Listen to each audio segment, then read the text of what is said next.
So we are studying about the sources of energy. तो हम अब सोर्सेज ऑफ एनर्जी को एंड करने वाले हैं और उसके लास्ट पोर्शन में जो कुछ फ्यू सोर्सेज ऑफ एनर्जी है उसको पढ़ने की कोशिश करेंगे। तो हम क्या पढ़ रहे हैं अभी? Sources of energy. अब देखिए, इस चैप्टर को मैंने आपको सबसे पहले इसलिए पढ़ाया क्योंकि अब हम जान लें कि क्या स्कोप है, मतलब स्कोप इन द सेंस कि डिफरेंट एनर्जी जो हमारे सराउंडिंग में है हम उसको समझ सकें। और उसके बाद हम क्या करेंगे? इलेक्ट्रिसिटी को पढ़ेंगे, लाइट से जो भी चैप्टर्स हैं, मैग्नेटिज्म, सबको कवर करेंगे। तो अभी हम क्या कर रहे हैं इस टॉपिक में, अब हम कवर करेंगे। हमने पिछले लेक्चर में सोलर एनर्जी के बारे में पढ़ा, सोलर कांस्टेंट के बारे में पढ़ा, सोलर सेल के बारे में पढ़ा, सोलर पैनल के बारे में पढ़ा। अब हम क्या करते हैं कि अब जो हम हैं अपनी एनर्जी जो है ओशन की एनर्जी को पढ़ेंगे। देखिए, जो हमारा अर्थ है, अर्थ के सरफेस पे 70% वाटर है। हम बोलते हैं वाटर किस फॉर्म में? Ocean, river, lakes, underground waters भी हैं कुछ परसेंट। पर जो ओशंस वाटर हैं और उन पे क्या है, जब डे में सन पड़ेगी, सन की रेस या सन की जो रेडिएशन है, तो क्या उस कोई एनर्जी जो ओशन में जो वाटर है वो एब्जॉर्ब करेगी? फिर से कि जो 70% जो अर्थ का सरफेस है वो वाटर से कवर है और वहां पर क्या हो रहा है, सन की जो रेडिएशन है, मैक्सिमम जो सनलाइट है वो वहां ओशन में क्या है, पड़ रहा है। तो क्या वो जब इफेक्ट जो सोलर का है या सन का इफेक्ट जो ओशन पे है वो कोई इफेक्ट डालेगा जिससे हम क्या करें, कुछ एनर्जी को एक्सट्रैक्ट कर सके? तो अब भैया हमें जानना है तो हमें क्या करना पड़ेगा? हमें कुछ पढ़ना पड़ेगा। क्या पढ़ना पड़ेगा? ओशंस के बारे में, कि उसमें जो मूवमेंट है या क्या हम कर सकते हैं, हम अपना दिमाग थोड़ा दौड़ाएंगे। तो अब हम क्या कर रहे हैं, ओशन एनर्जी को किस तरीके से यूज कर सकते हैं हम इसको पढ़ने की कोशिश करते हैं। तो चलिए, अब सोर्सेज ऑफ एनर्जी में आज हम पढ़ेंगे ओशंस एनर्जी। तो पहला जो है वो है टाइडल एनर्जी। क्या है? ओशन को जो हम एनर्जी करेंगे, मैं एनर्जी का पहले क्लासिफिकेशन लिख दे रहा हूं, कौन सी टाइप की एनर्जी होगी। पहले हम पढ़ेंगे tidal energy. Tidal energy, after studying tidal energy हम किसको पढ़ने की कोशिश करेंगे? Wave energy. क्या करेंगे? Wave energy. और वेव एनर्जी के बाद हम पढ़ेंगे ocean thermal energy. Ocean thermal energy. ये थर्मल जहां आएगा वर्ड मतलब क्या है? हीट से। Ocean thermal energy. तो देखिए, अब हम क्या कर रहे हैं, टाइडल, वेव और ओशन थर्मल। उससे पहले मैं आपको बताता हूं कि जो वाटर का मूवमेंट कैसा होता है। इस टॉपिक को अगर आप समझ लेंगे तो इजी हो जाएगा हमारे लिए कि जो वाटर है ओशन में उसके मूवमेंट किस टाइप के हैं। तो देखिए, मान लीजिए ये वाटर, पूरा वाटर है, ओशन है, तो तीन टाइप के मूवमेंट हम पढ़ेंगे। टाइड्स किसको बोलते हैं, वेव्स किसको बोलते हैं, और ओशन थर्मल की एनर्जी, थर्मल एनर्जी किसको बोलते हैं, हम बोलते हैं करंट, ये किसको बोलते हैं। तो देखिए, मैं आपको समझा देता हूं पहले, हम इन तीनों एनर्जी को समझने से पहले। और ये जो चैप्टर है जनरली क्या करते हैं, हम उसको थ्योरी की तरह पढ़ लेते हैं और छोड़ देते हैं कि यार थ्योरी है, पढ़ लेंगे, काम चल जाएगा, एग्जाम में जो क्वेश्चन आएगा बन जाएगा। बट ये मैं आपको ये बताना चाह रहा हूं कि जहां पर हमें मार्क्स मिल सकते हैं इजिली, क्यों ना हम इसको एक बार, मैं आपको जो समझा रहा हूं उसको समझ लीजिए और एक बार रीड कर लीजिए। और अगर आपको डाउट हो रहा है तो आप कमेंट सेक्शन में मुझसे पूछ सकते हैं और हमारे टेलीग्राम चैनल को डाउन करके वहां भी अपने डाउट पूछ सकते हैं। तो अब हम क्या करेंगे, कॉन्सेप्ट वाइज चलेंगे और आप एक बार रीड करेंगे, आपको सब डाउट क्लियर हो जाएगा। तो देखिए, ये मान लीजिए ओशियन है। क्या है? ओशियन। तो हम थोड़ा ज्योग्राफी का टर्म पढ़ते हैं। यहां पर क्या, सन, और सन क्या होगा, उसमें मान लीजिए हीट आ रहा है। अब देखिए क्या है, जब सन लाइट से मैंने बताया था जो एयर है, एयर पे जब सन पड़ेगा तो क्या होगा, कहीं पर ज्यादा हीट होगा, कहीं पर कम हीट होगा। तो ड्यू टू डिफरेंस, उस डिफरेंस को बैलेंस करेंगे। जैसे मान लीजिए पानी है, कभी भी कहां से बहेगा, जहां ऊपर टैंक, मतलब टैंक के ऊपर में क्या है, हाई पोटेंशियल, तो कहां आएगा, लोअर पोटेंशियल में। उसके पास एनर्जी हाई एनर्जी से लो एनर्जी आएगा। तो जो एयर हीट हो चुका है उसके पास एनर्जी ज्यादा है, तो वो कहां पर जाएगा, जहां पर हीटिंग कम है। तो जिसके कारण एयर में क्या होगा, बैलेंस करने की कोशिश करेगा और उसको हम क्या बोलेंगे, विंड। तो विंड क्या है, मूवमेंट ऑफ एयर, उसको हम क्या बोलते हैं, विंड बोलते हैं। तो जो विंड है जो ऊपर फ्लो करेगी ओशन में, ये मान लीजिए विंड है, मान लीजिए ये विंड आ रही है, ये विंड क्या करेगी, अपनी पास जो एनर्जी है, देखिए विंड जब मोशन कर रहा है विंड, तो विंड के जो वेलोसिटी है उसके पास, क्योंकि हवा में मोशन हो रहा है, पार्टिकल को प्रेस कर रहा है, तो क्या होगा कि इसके पास जो एनर्जी है, मान लीजिए ई, वो एनर्जी वो क्या करेगा, इसके वाटर, जो ओशन का जो वाटर है उसको ट्रांसफर करेगा। तो ऐसी एनर्जी जहां पर विंड अपनी एनर्जी किसको दे रहा है, सरफेस वाटर को अपनी एनर्जी दे रहा है, तो इसके पास भी क्या आ जाएगा, कुछ एनर्जी आएगा जिसके कारण इसमें हलचल होगी, मोशन होगा मान लीजिए, तो उसको हम क्या बोलते हैं, वेव बोलते हैं। क्या बोलते हैं, वेव। फिर से जिस्ट दम तुरंत समझेंगे कि जब wind, blowing wind will give its energy to the water, surface water, then it is known as, जो उसके कारण जो बनेगा मूवमेंट होगा, जो जनरेट डिस्टर्बेंस जनरेट होगा, उसको हम क्या बोलेंगे, वेव बोलेंगे। ठीक है, अब वहां से निकलेगा वेव एनर्जी, हम समझेंगे। अब देखिए टाइड्स क्या होते हैं। आप कभी ओशन में देखेंगे, ये तो स्टेबल कंडीशन है, कभी क्या होगा, वाटर लेवल राइज होगा, फिर स्लो हो जाएगा, फिर राइज होगा, फिर कम हो जाएगा। तो ये ऐसा क्यों होता है, देखिए एक वर्ड होगा ग्रेविटेशन पुल। जनरली हम क्या बोलते हैं, दिन में 2 बार हम क्या करेंगे, राइज और फॉल साइकिल को देख सकते हैं। क्या कर सकते हैं, 2 बार ऑब्जर्व करते हैं। और इसके भी चेंजेस हैं कि full moon day, new moon day का कब हाई लेवल राइज होगा, जब न्यू मून डे होगा तो वाटर लेवल ज्यादा राइज करता है। और क्या हम पढ़ेंगे इसको कि कैसे हम टाइडल एनर्जी बनाएंगे। तो टाइड्स क्या होते हैं, देखिए अर्थ है, अर्थ का जो नेचुरल सैटेलाइट, मतलब जो अर्थ के चारों तरफ मूवमेंट कर रहा है नेचुरली, जो ह्यूमन मेड नहीं है, वो क्या है, मून। तो मून जो है इसके ऊपर क्या ग्रेविटी लगाता है। ग्रेविटी क्या होता है, ऐसा फोर्स, 2 ऑब्जेक्ट है जिनके पास मास है, तो वो अपने आप को क्या करते हैं, खींचने की कोशिश करेंगे, कि उसको कौन सा फोर्स बोलते हैं, ग्रेविटेशन फोर्स। तो जो मून जो है रोटेट कर रहा है, मान लीजिए ये अर्थ है और ये मून जो है क्या कर रहा है, रोटेट कर रहा है अर्थ के चारों तरफ। तो इसके ग्रेविटेशन पुल के कारण क्या होगा, इस वाटर के लेवल पे राइज और लो होगा। जब वो करीब आएगा तो फोर्स, ग्रेविटेशन फोर्स ज्यादा होगा, तो वाटर लेवल राइज करेगा और फिर क्या हो जाएगा, डाउन हो जाएगा। तो उस टाइप की जो, उसको हम क्या बोलते हैं, टाइड्स बोलते हैं। क्या बोलते हैं, टाइड्स। ये ज्योग्राफी का पोर्शन है, क्लास 6 में है, इसको बोलेंगे टाइड्स। तो हम टाइड्स से टाइडल एनर्जी बनेगा। वेव को समझ लिया, अब हमने टाइड्स को भी समझ लिया। अब देखिए ये कॉन्सेप्ट तो हो गया। अब खुद सोचिए, मैंने जो विंड के केस में आपको बताया, मैंने क्या बताया विंड के केस में, कि विंड जब अपनी एनर्जी किसको देगी, सरफेस वाटर को, तो क्या होगा, वो एनर्जी ट्रांसफर होगी और यहां पर मूवमेंट होगा, डिस्टर्बेंस होगा, जो हम उसको बोल सकते हैं वेव बनेंगे।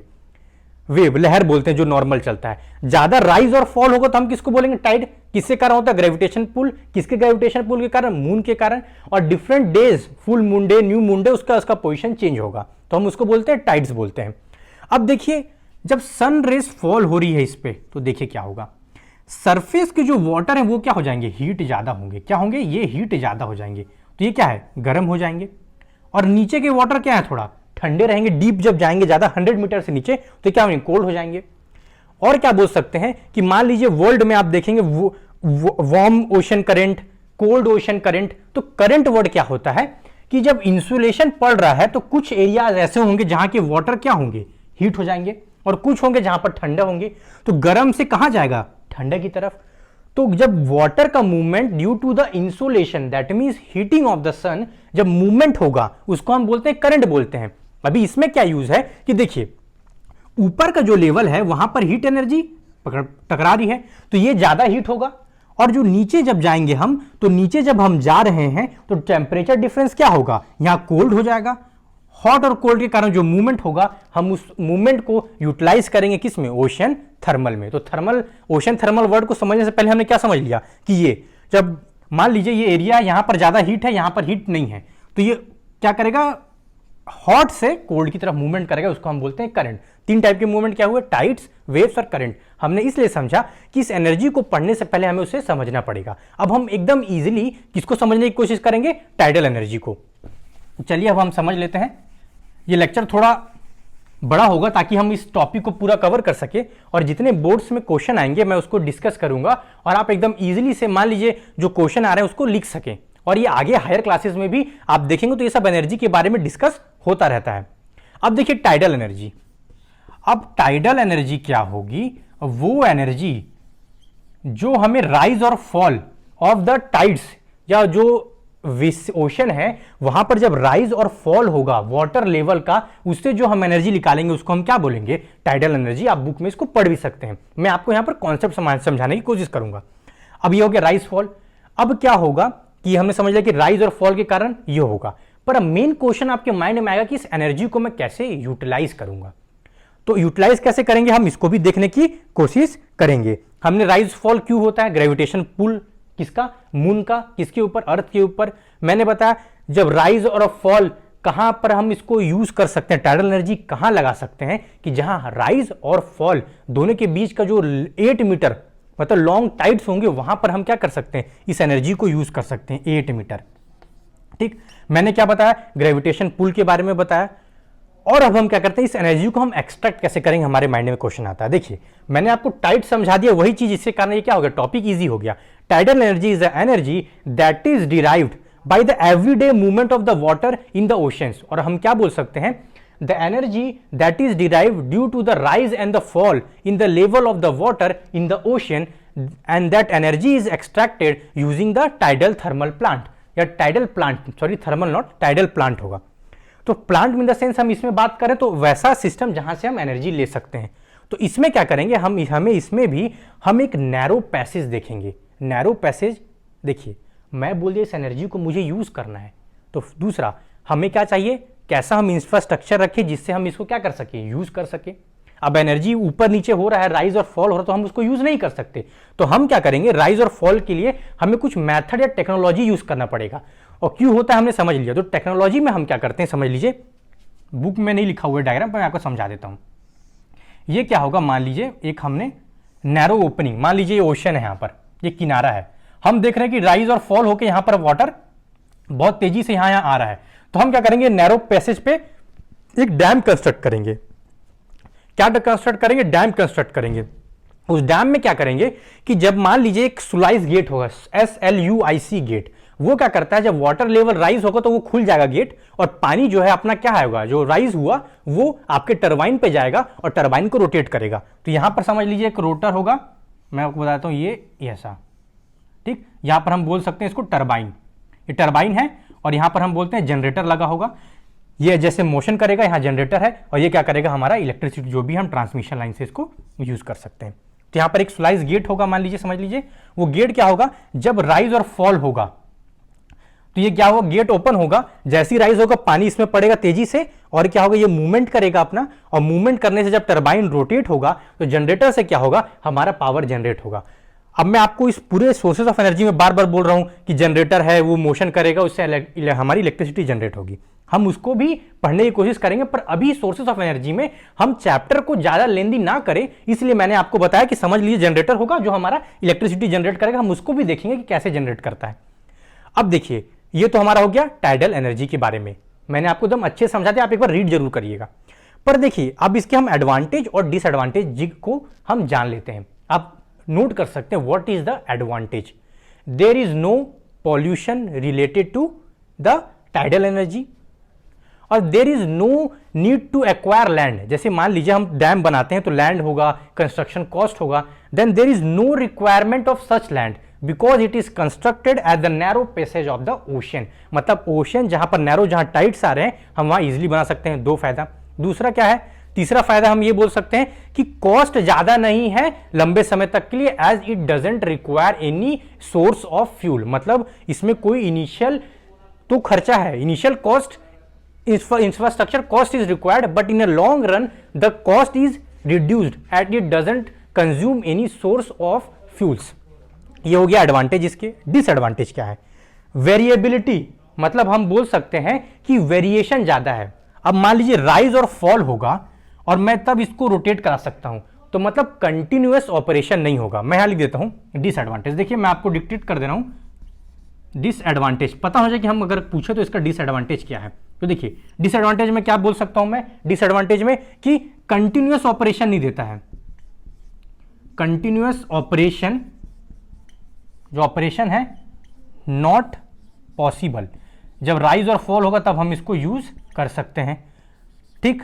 और दूसरा क्या बोल सकते हैं कि लॉट ऑफ फ्लक्चुएशंस, क्या है, फिर से बता रहा हूं, पहला मैंने क्या बोल दिया कि हम कंटिन्यूअस ऑपरेशन इससे ले नहीं सकते, और क्या है कि इसके बाद हम बोल सकते हैं कि मरीन लाइफ को डिस्टर्ब कर सकता है, क्योंकि देखिए जनरली डिसएडवांटेज में कम है। मतलब मान लीजिए नैरो पैसेज में लगा रहे हैं तो लॉसेज नहीं है, बट उसके कारण हम थोड़ा सा डैम कंस्ट्रक्ट कर रहे हैं तो मैरीन लाइफ को भी क्या कर सकता है, अफेक्ट कर सकता है। ये दो आपके डिसएडवांटेज हो गए। एडवांटेज क्या हो गया, no pollution, then it is not taking a large amount of land because the land is, the dam is constructed near the narrow passage and it doesn't require any land, मतलब किसी से हमें land खरीदना नहीं पड़ेगा।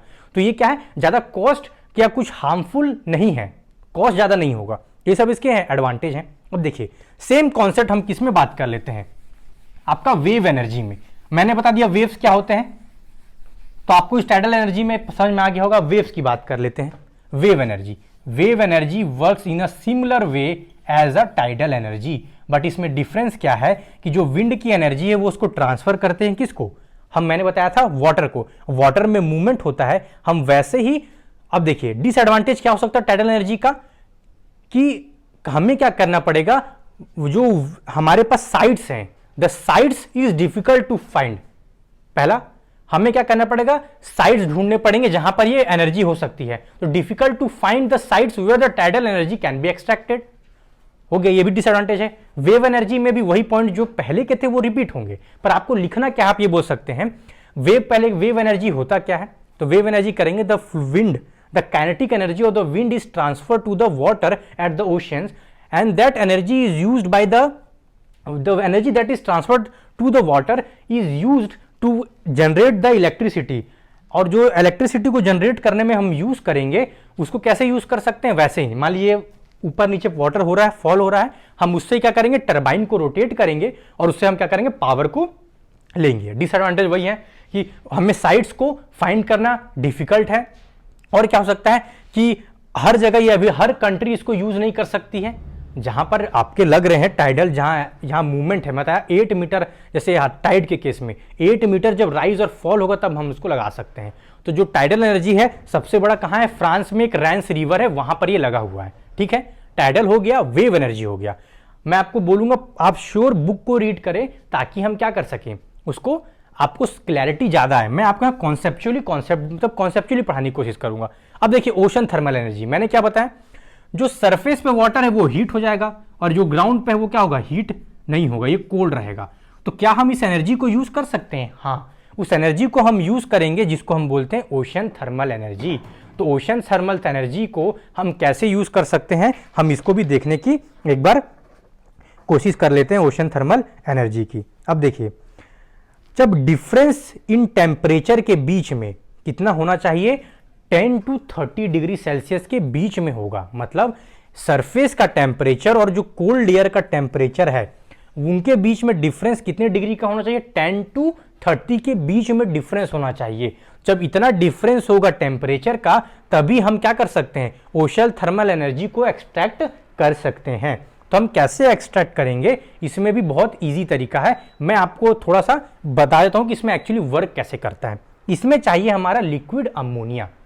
कोई भी liquid ammonia क्या करेंगे, हम उसको हीट करेंगे और उस हीट से हम क्या करेंगे, उसको वेपर फॉर्म में कन्वर्ट करेंगे और टरबाइन को रोटेट करेंगे। देखिए अगर आप कंफ्यूज होते हैं एग्जाम में तो मैं आपको एक सिंपल तरीका बताऊं। आप हर जगह टरबाइन का यूज करेंगे तो हम क्या लिख सकते हैं कि टरबाइन पे हम क्या चाहिए, तो हमें क्या चाहिए होगा, हमेशा स्टीम चाहिए होगा, या हम कोई ऐसा चीज जो टरबाइन को रोटेट करा सके। तो आपके कॉन्सेप्ट में इनिशियल क्या होगा, हमें मोशन करा के क्या करना, टरबाइन को घुमाना है और टरबाइन से हमारा क्या होगा, एनर्जी, इलेक्ट्रिकल एनर्जी जनरेट हो जाएगी। जब लेयर के बीच में डिफरेंस होगा तो हम क्या करेंगे, एक इवापोरेटर लाएंगे। उस इवापोरेटर में मैं बता देता हूं आपको, देखिए क्या होगा, यहां पर मान लीजिए एक इवापोरेटर होगा, मैं समझा रहा हूं कॉन्सेप्ट आपको। इवापोरेटर अब इवापोरेटर में हम क्या करेंगे, यहां पर लिक्विड अमोनिया डालेंगे और यहां से हम क्या लेंगे, वेपर अमोनिया, वेपर फॉर्म में अमोनिया को यूज करेंगे। क्या करेंगे, हम लिक्विड अमोनिया को यूज करते हैं। हम इसको क्या करेंगे, लिक्विड अमोनिया को इवापोरेटर में डालेंगे, या वाटर भी बोल सकते हैं। हम इसको क्या करेंगे, वोलेटाइल है, कोई वोलेटाइल लिक्विड डालेंगे जो क्या करे, इवापोरेट हो जाए। और जो इवापोरेट होने के बाद क्या करेगा, वार्म सी वाटर। देखिए इवापोरेट कैसे कराएंगे, जो ऊपर का क्या है, वाटर गर्म है, तो जब ऊपर का वाटर गर्म होगा तो इस गर्म वाटर में हम किसको हीट करा दे रहे हैं, अमोनिया को। अमोनिया वेपर फॉर्म में कन्वर्ट होगा और यहां पर टरबाइन में जाएगा, और टरबाइन में जब ये जाएगा तो क्या करेगा, इसको रोटेट कराएगा, और रोटेट कराएगा, और जो रोटेट कराने के बाद जो हम ये जो वेपर है उसको फिर से हम कंडेंसेशन करेंगे। मतलब इस वेपर को दोबारा से हम इसको लिक्विड फॉर्म में कन्वर्ट करने की कोशिश करेंगे। तो जो हमारा वेपर था अमोनिया का, देखिए फिर से मैं इसको मिटा देता हूं, कॉन्सेप्ट समझिए कि कैसे किया। वार्म वाटर से हमने क्या किया, वार्म वाटर को हम क्या कर रहे हैं, यूज कर रहे हैं ताकि हम इसको हीट कर सके। इस लिक्विड अमोनिया जो वोलेटाइल है, मतलब इवापोरेट जल्दी हो जाए, इसका इवोपरेट करा के स्टीम में कन्वर्जन होगा, स्टीम से हम टरबाइन को रोटेट कराएंगे, उसके बाद हम क्या करेंगे, एक कंडेंसर निकालेंगे। कंडेंसर क्या करेगा, या कंडेंसेसर बोलते हैं, कंडेंसर बोल सकते हैं।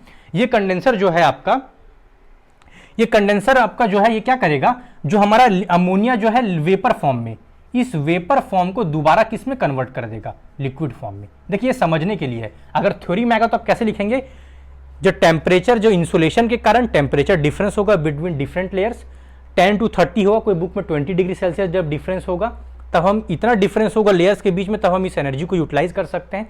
इस एनर्जी को एक्सट्रैक्ट करने के लिए हम क्या करते हैं, एक वोलेटाइल लिक्विड यूज करते हैं जिसका नाम है अमोनिया। हम अमोनिया को इवापोरेटर में क्या करेंगे, हीट करेंगे, उस हीट से जो स्टीम जनरेट होगा उससे हम टरबाइन को रोटेट कराएंगे, उस टरबाइन से रोटेट करा के हम क्या करेंगे, इलेक्ट्रिसिटी जो जनरेटर से जाएगा, हम मान लीजिए जनरेटर है और हम इलेक्ट्रिसिटी जनरेट करेंगे, और हम इस अमोनिया जो वेपर फॉर्म में अमोनिया है इसको फिर से हम कंडेंसेस करके लिक्विड अमोनिया बनाएंगे। ठीक है, लिक्विड अमोनिया बनाएंगे, फिर इसको पंप करेंगे, पंप करके फिर हम इसको वापस सर्किट में डालेंगे। पंप मतलब क्या होना है, कुछ सर्किट में से हट क्या करता है, ब्लड को पंप करता है, मतलब उसको सप्लाई मेंटेन करता है। तो वैसे ही हम लिक्विड जो अमोनिया हो गया फिर से हम इसको सप्लाई करेंगे, ये हीट वाटर से, हीट वाटर क्या करेगा, इसको हीट वाटर को हम यूज कर रहे हैं। यहां पर कंडेंसर में हम क्या कर सकते हैं, जो वाटर बैक टू सी, मतलब क्या करेंगे, जो वाटर यहां से हम लिए हैं इसको हीट करने के लिए वापस हम कहां देंगे, सी में वापस दे देंगे।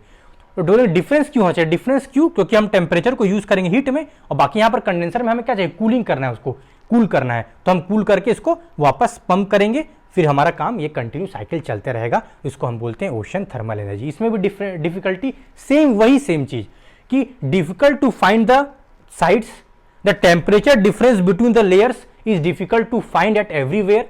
Advantage, no pollution, environment friendly, but disadvantage में और बोल सकते हैं मरीन लाइफ डिस्टर्ब होगी। मान लीजिए इसमें एक्वाटिक फिशेस हैं, बीच में है ये, तो वहां पर उनकी लाइफ में जब हम ये प्लांट या कुछ लगाएंगे तो उनको क्या होगा, डिस्टर्बेंस होगा। तो इन्वायरमेंटल डिटोरिएशन, मरीन लाइफ में क्या, मरीन लाइफ क्या होता है, जो भी ओशन से रिलेटेड लाइफ होगा हम उसको क्या बोलते हैं, मरीन बोलते हैं। तो ये हमारा कॉन्सेप्ट किसके हो गया, हमने क्या पढ़ लिया, टाइडल एनर्जी पढ़ लिया, हमने वेव एनर्जी पढ़ लिया, ओशन थर्मल एनर्जी पढ़ लिया। मैं आपको बुक की हर एक लाइन को मैंने समझा दिया और यहाँ पर कॉन्सेप्ट वाइज जो भी चीज़ था मैंने आपको इसमें पढ़ा लिया। तो आप एक बार इसको देख सकते हैं, तब तक मैं एक बार चेक कर लेता हूँ कुछ छीट तो नहीं रहा कोई पॉइंट। अब देखिए, अब हम पढ़ते हैं एक और एनर्जी जिसको बोलते हैं जियोथर्मल एनर्जी। जो भी वर्ड्स, जो डिफिकल्ट वर्ड्स हैं बुक में, मैं उसको एक्सप्लेन कर दे रहा हूं ताकि आपको रीड करने में बहुत इजी हो।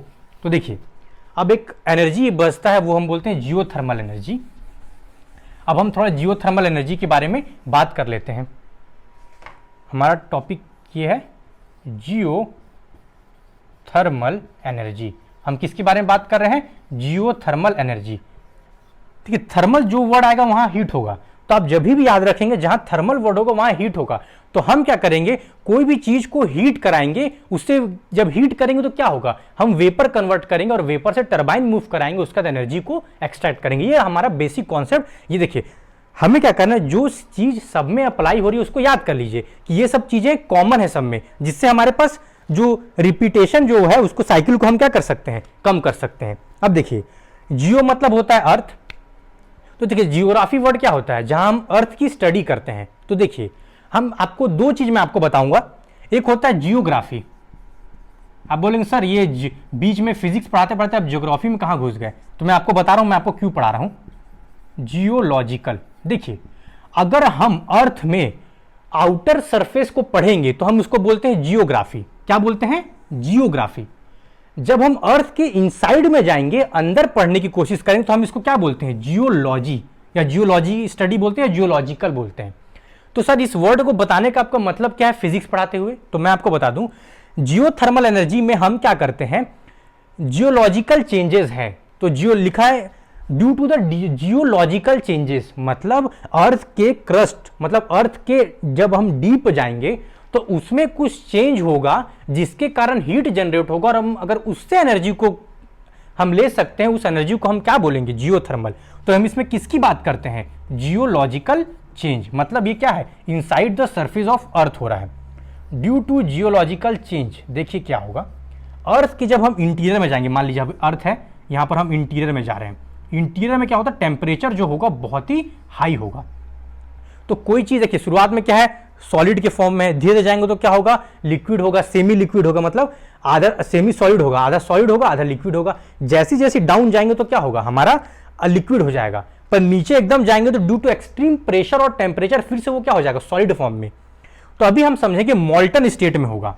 देखिए हम बोलते हैं कि जियोलॉजिकल चेंज के कारण क्या होगा कि हम देखेंगे कोई जो पोर्शन है, फिर से हमने जियोलॉजिकल चेंज देख लिया, अब हम क्या बोलेंगे कि जो अंदर जो क्रस्ट है, मान लीजिए क्रस्ट क्या होता है, आउटर सरफेस या कोई ऊपर का सरफेस होता है।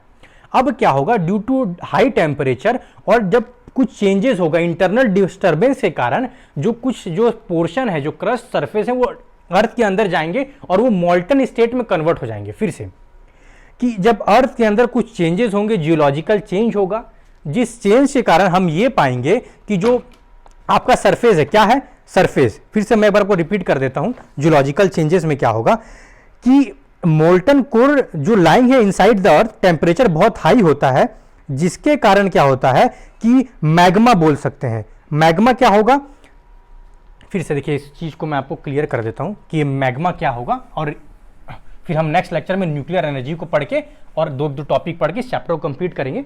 देखिए जियोलॉजिकल चेंज हो गया, अब हम दो वर्ड को पहले समझ लेते हैं, फिर मैं आपको रिलेट करता हूं, क्योंकि आपको थोड़ा सा इसको समझने में डिफिकल्टी हो सकती है।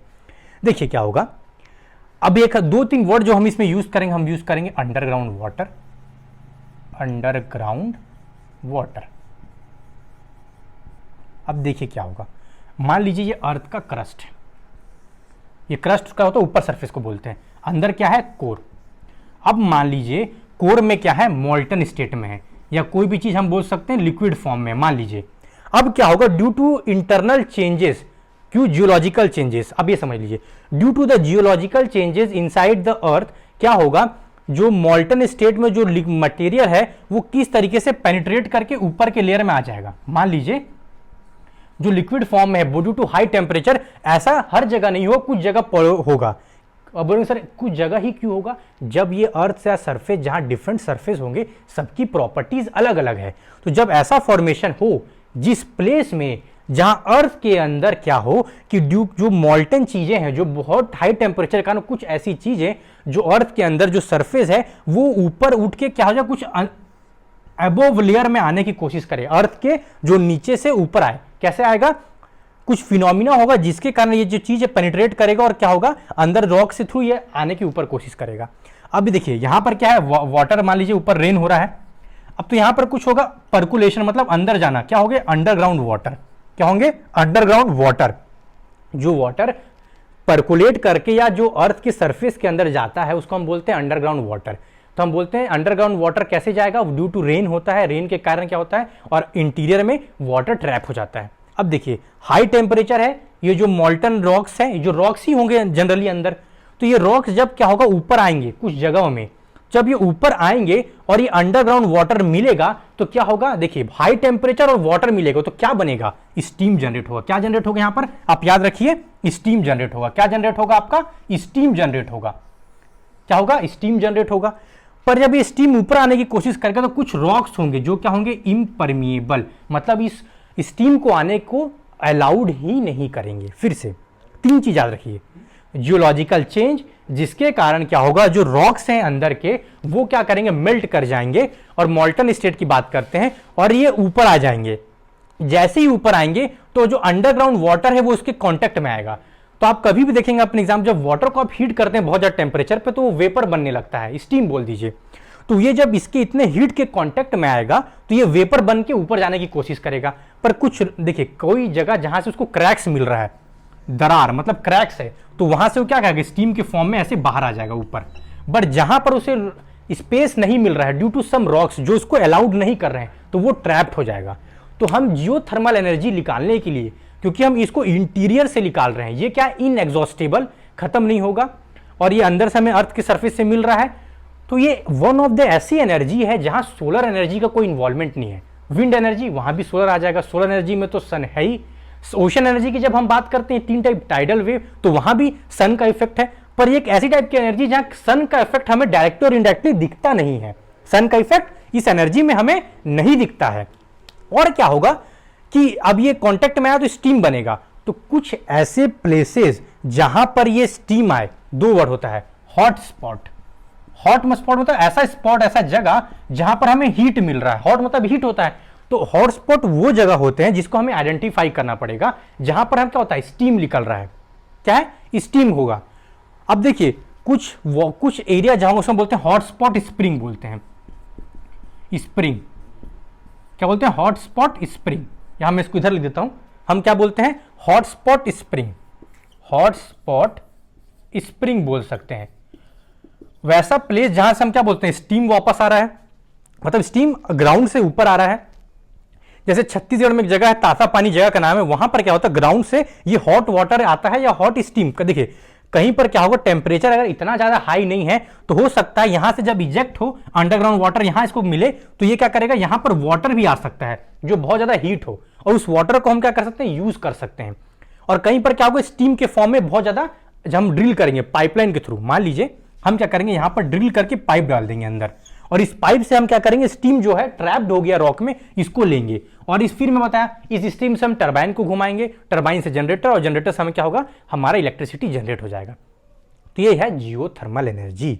इसके एडवांटेज मैंने बताया इनएग्जॉस्टिबल है। दूसरा इसमें क्या है कि हम कॉस्ट इफेक्टिव वे में हम इसको यूज कर सकते हैं। पॉल्यूशन क्या है, कम है, और ये ऑटोमेटिक साइट से, हॉटस्पॉट साइट से हम इसको लेते हैं, तो हमें क्या है, कोई दिक्कत नहीं। डिसएडवांटेज कि जो हॉटस्पॉट साइकिल है, जो हॉटस्पॉट जो जगह है जहां पर ये हमें मिलेगा वो डिफिकल्ट टू फाइंड।